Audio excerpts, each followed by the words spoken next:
Hello guys, how is it going?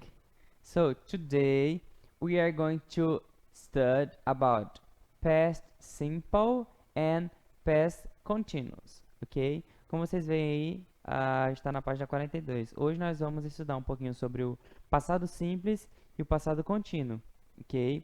Agora nesse próximo slide eu trouxe alguns verbos ah, irregulares para vocês, tá?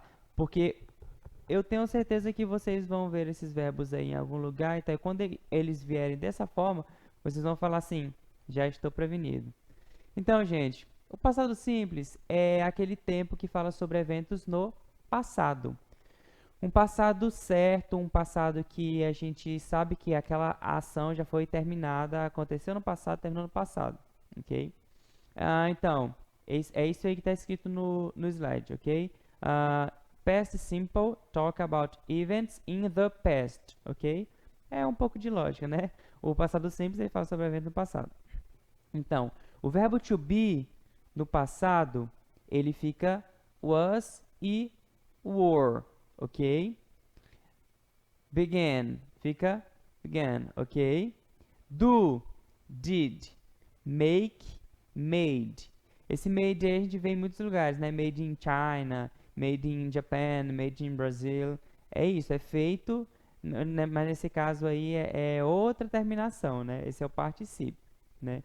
Mas ele fica no passado simples e no particípio da mesma forma, né? Assim como outros verbos também, por exemplo, como have, né? O verbo have no passado simples ele fica had e o take ele se transforma, digamos assim, em took, ok? Então, essa listinha aí é uma lista muito pequena de verbos que vocês já vão começar a enxergá-los de outra forma, né? Ano passado a gente viu sobre como transformar os verbos no passado eles sendo verbos regulares, né? A gente acrescentava o ied, ed ou de, não é mesmo? A gente está dando uma relembrada aqui. E agora a gente tem os verbos irregulares. Esses verbos irregulares, eles às vezes se transformam muito, né? Como, por exemplo, o verbo be, né? Ok. Agora, nesse próximo slide, a gente vai falar um pouquinho sobre o passado contínuo, tá? O past continuous. It talks about things that were in progress in the past. Ele é um tempo verbal, gente, utilizado para indicar ações que estavam ocorrendo em um momento determinado do passado de forma progressiva, ou seja, é uma ação que ela percorreu um tempo maior no passado, né? Que ela, por exemplo, eu estava cantando, que é esse primeiro exemplo, né? I was singing. Esse primeiro exemplo aí eu estava cantando, por exemplo, a tarde inteira, ou então por um período de tempo. Não sabe exato qual é o período de tempo, né? Mas sabe que aconteceu no passado. Eu não faço mais agora no presente, mas é uma ação que era contínua, né? Eu estava cantando.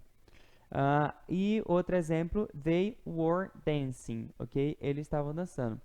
Como é a estrutura do passado contínuo?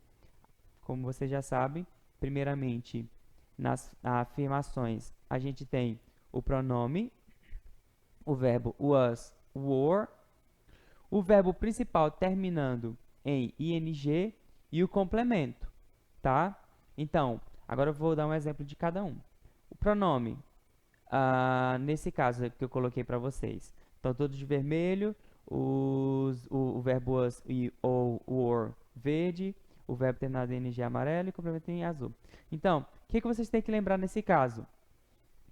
No passado contínuo, o próprio nome já diz, é um passado, então eu vou ter que usar o was e o were, que é o verbo to be, no passado contínuo. O que me remete a ser uma coisa contínua? Uma coisa contínua. O gerúndio, né? O ing. Então vamos lá. I was playing guitar, ok? Então olha aí, ó, está toda a estrutura aí. I é o pronome, was é o verbo was ou were, né? Como é o I, eu tenho que conjugar no singular, então por isso que ficou was. E o playing, ok? Que é o verbo no ing. Aí o complemento é qualquer complemento. Agora, nesse próximo slide, a gente vai ver um pouquinho como funciona eles dois juntos, né? Vamos ver se vocês entendem. A gente usa ele da seguinte forma. Primeiramente, algo estava acontecendo, né? Isso é o passado contínuo. Ah, eu estava cantando, eu estava chegando, eu estava correndo, eu estava vendo, qualquer coisa. Nós estávamos estudando e aí outra coisa aconteceu quando a gente estava fazendo essa ação, ok? Então são esses dois tempos. Digamos que o passado simples acontece dentro do passado contínuo, ok? Vou ler agora essa frase para vocês. Algo estava acontecendo quando outra coisa ocorreu. Olha, estava acontecendo, passado contínuo, e outra ocorreu, né? Passado simples. Vamos agora aos exemplos. When we arrived at the station, the train was leaving. Ou seja, quando nós chegamos na estação, o trem estava partindo. Entendeu? Então, o trem estava partindo, né? Nesse período de tempo, a gente chegou na estação. Passado contínuo, passado simples. O trem partindo, a gente chegou. Próximo exemplo. They were talking when the kids arriving. Eles estavam conversando, falando quando as crianças chegaram. Então, tem uma ação contínua, que era a conversa dele, né? Eles não pararam de conversar, a gente não sabe se quanto tempo eles passaram conversando, né? Mas se eles pararam de conversar ou se eles continuaram conversando depois que as crianças chegaram, mas aconteceram duas ações. Eles estavam conversando e as crianças chegaram nesse espaço-tempo, ok? As crianças chegaram nesse espaço-tempo. Próximo. She couldn't answer the door while she was talking on the phone, ok? Então, ela estava falando no telefone. Essa é uma ação contínua. Quando ela estava falando no telefone, alguém bateu a porta. E aí ela não pôde atender a porta, né? Porque ela estava falando no telefone. Agora, gente, nesse próximo slide, a gente vai fazer uma bateria de exercícios, tá? Então, vocês vão ter que observar algumas coisas específicas que tem em cada frase dessa aí e colocar a palavra, o verbo, conjugado da maneira que ele tem que ser conjugado, ok? Nessa primeira frase tem assim, ó, My parents, tarará, call me yesterday.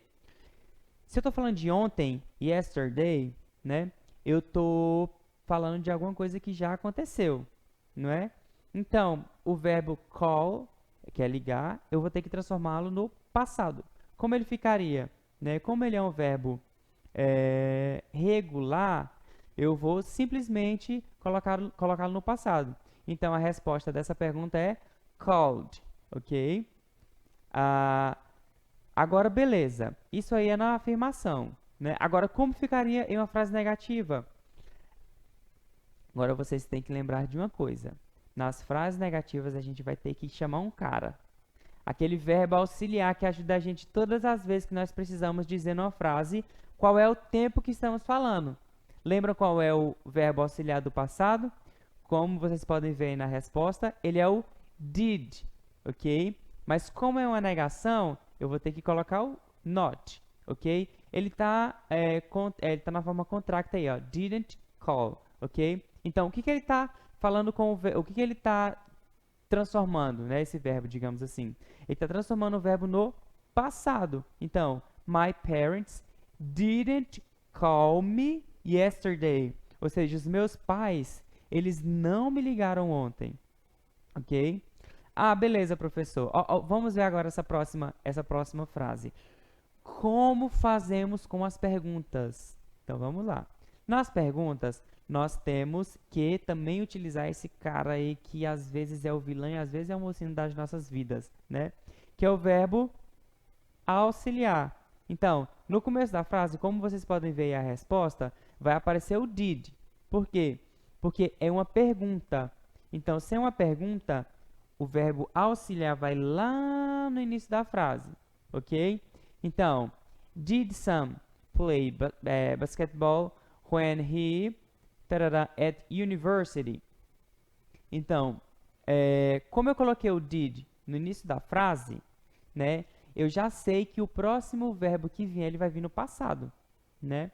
Então, Sam, ele jogou basquete, quando ele estava na universidade. Se eu tenho que colocar tudo no passado, eu tenho que prestar atenção nisso.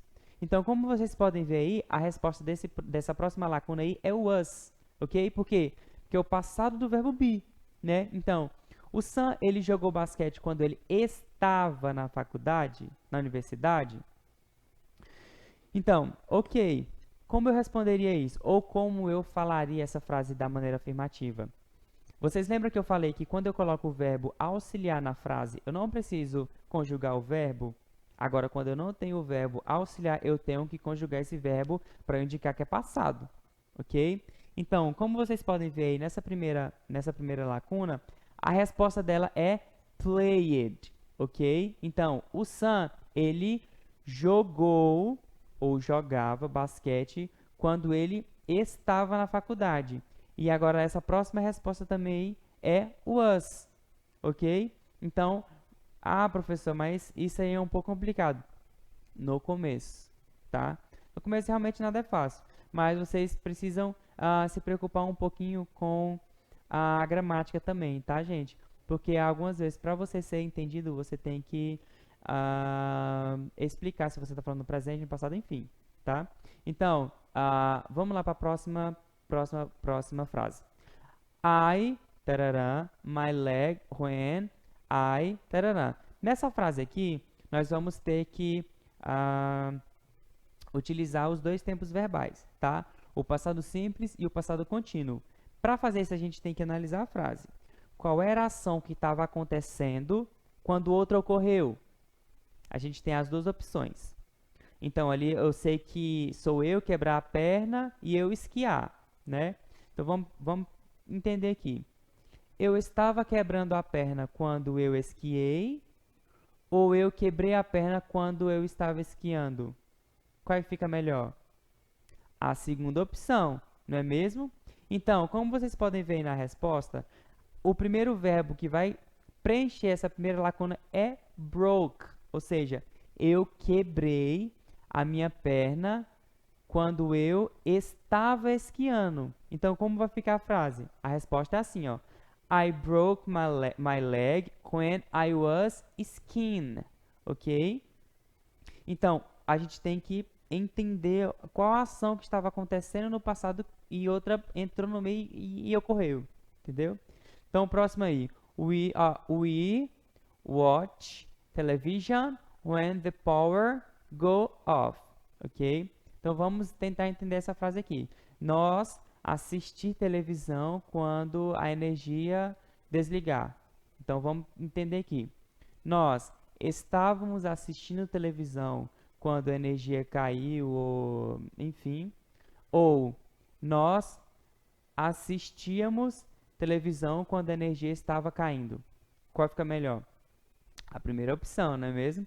Então, nessa primeira lacuna, eu vou ter que preencher ela com was watching. Were watching. Sorry. É o plural, né? Então, we, nós, were watching, nós estávamos assistindo televisão quando a energia. Aí agora a gente vai ter que lembrar um pouquinho do passado do verbo go, que nesse caso aí, como vocês podem ver na resposta, é went, ok? Então, nós estávamos assistindo televisão quando a energia caiu, né? Quando acabou a energia, enfim. Ok? E agora, nessa última frase, nesse último exercício, vamos analisar também, tá? Aí no caso é não comprar, né? Eu não comprar nada, eles fechar o shopping quando eu cheguei lá. Como ficaria essa frase, né? Já está assim meio estranho, mas vamos imaginar. Eu não estava comprando nada, eles fecharam o shopping quando eu cheguei lá. Ou eu não comprei nada, eles estavam fechando o shopping quando eu cheguei lá. Qual opção ficou melhor? A segunda opção, não é mesmo? Então, como vocês viram, na primeira opção, eu tenho que usar o verbo to be no passado, né? Então, eu vou ter que usar o quê? O didn't, não é mesmo? Então, por quê? porque eu coloquei o not, mas eu não posso falar I not. Eu vou colocar aqui uma palavra errada, né? Mas para vocês entenderem o que eu estou falando. I not buyed anything. Não, você não pode falar isso. Por dois motivos. Primeiro, porque o passado de buy não é buyed, é buyed, é bought, ok? E eu tenho que indicar, quando é negação, tá? Que o verbo auxiliar está na frase também, tá? Então, quando é negação, a maioria das vezes o verbo auxiliar vai vir na frase junto com o not, ok? Então, eu comprei nada, né? Seria isso nessa frase. A gente está acostumado, né? Fala assim, eu não comprei nada, né? Mas fica melhor assim, eu comprei nada. Olha a resposta como fica. They were closing. Eles estavam fechando as lojas quando eu cheguei lá. Então, gente, é isso por hoje, tá? Muito obrigado. Espero que vocês tenham entendido um pouquinho mais sobre o passado simples, o passado contínuo e como esse passado ele acontece em uma ação conjunta, né? Algo estava acontecendo e algo aconteceu junto, né? Uma ação conjunta. É isso aí. Bye bye, guys.